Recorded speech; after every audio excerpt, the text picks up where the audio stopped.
আজকে আমি আপনাদের দেখাবো যে আমি এইখানে বস্তা পদ্ধতিতে কিভাবে লাউ চাষ করতেছি, কেননা এইখানে আমার অলরেডি পানি আইসা পড়ছে। বর্ষাকালীন সময় এখানে পানি চলে আসে, এর জন্য কি করব, পানি চলে আসলে তো আমার তখন আমি যে ঝাড় বসাবো তখন ঝাড়গুলো সব পানির নিচে চলে যাবে, তখন আমার লস হয়ে যাবে।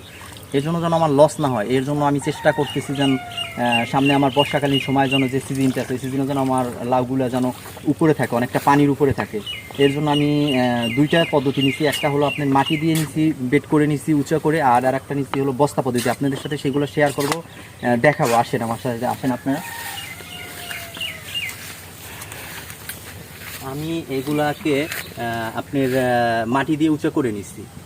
কিছু মাটি আছে এর জন্য ভাবলাম মাটি দিয়ে উঁচা করে নিই। এইটাও মালচিং পদ্ধতি করব যেন বৃষ্টিতে যেন ধুয়ে না যায়, ঠিক আছে, আবার ঘাসে যেন জড়িয়ে না যায়। এটা করলে ঘাসটাও হইবে না। আর এই অলরেডি দেখেন পানি হয়ে গেছে, আমি কত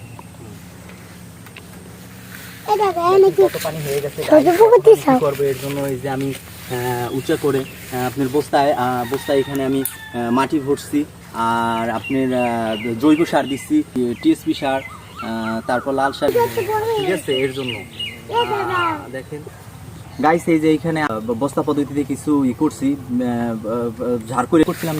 আমি যখন রেহা দুন্দুল লাগাইছি তখন আমি ঝাড়গুলো কম দিয়ে ফেলাইছি। এর জন্য দেখেন আমার জানালাটা ভরে নাই, জানালাটা ভরে নাই, দেখেন জানালাটা ফাঁকা রয়ে গেছে। এর জন্য আমি বেশি ঝাড় করছি, কেননা বেশি ঝাড় না করলে আপনার জানালা ভরে না, তখন আমার লস হয়। আমি যদি বাণিজ্যিকভাবে যেভাবে বিক্রি করে যেভাবে লাভবান হবো, ওইভাবে কোনো লাভবান হতে পারতেছি না। এর জন্য আমি আপনার এইভাবে করতেছি, দেখি যেন আমি কিছু করতে পারিনি। আমি এখানে যে চালকুমড়া গাছ লাগাইছিলাম, চালকুমড়া হয়েছে কিছু, কিন্তু গাছগুলো নষ্ট হয়ে গেছে। আসেন আপনাদের দেখাই যে আমার এই যে ইসে আসার কারণে, পানি আসার কারণে, এই যে এখানে পানি এসে গেছিলো, ঝড় হয়েছিল, যে সামনে যে ঝড় হয়েছে ওই ঝড়ের কারণে পানি এসে আমার এই যে গাছগুলা পানি গোড়া আসতে দিকে আমার গাছগুলা দেখেন কি হয়ে গেছে, গাছের দেখেন কি অবস্থা।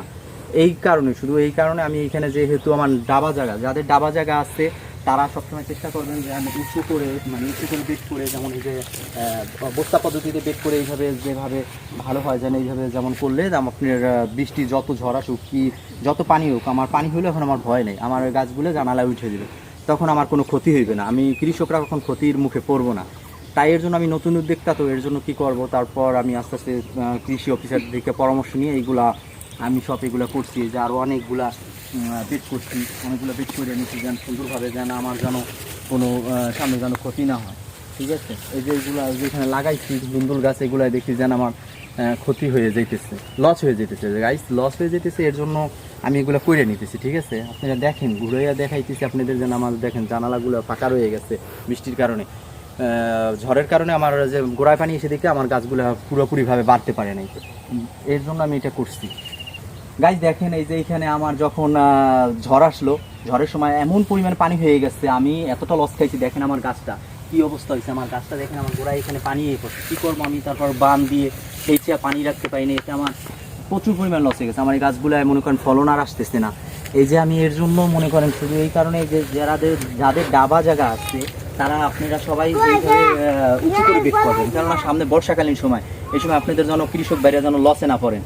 আমার মতন যারা নতুন উদ্যোক্তা আছেন তারা সবাই এইভাবে করে নেবেন, কেননা না করলে আপনারা লসে পড়ে যাবেন, ঠিক আছে গাইস। তাহলে আপনারা এইভাবে সুন্দরভাবে মালচিং পদ্ধতিতে আর হলো এই বস্তা পদ্ধতিতে এইভাবে বর্ষাকালীন সময় এইভাবে আপনারা চাষ করবেন। যে আমি যেভাবে প্রত্যেকটা বেড করে নিছি, যে সিরিয়াল দিয়ে এইভাবে বাঁশ তিন কোনায় 3টা বাঁশ গেড়ে রশি দিয়ে বাঁধ দিয়ে নিচ্ছি, এইগুলো এইভাবে আপনারা বাঁধ দিয়ে নেবেন, যেন আবার তো অনেক সময় বৃষ্টি আসলে মনে করেন হয়ে যায়, আপনার পড়ে যাওয়ার সময়। এই বস্তাটা এরকম পড়ে গেছিলো, আমি আবার এইটাকে আবার আপনার উঁচু করে আবার বাঁধ দেওয়া লাগছে, কারণ এইভাবে তো আপনারা আবার ক্ষতির মুখে হবেন। এইভাবে বুঝে কাজ করবেন, ঠিক আছে।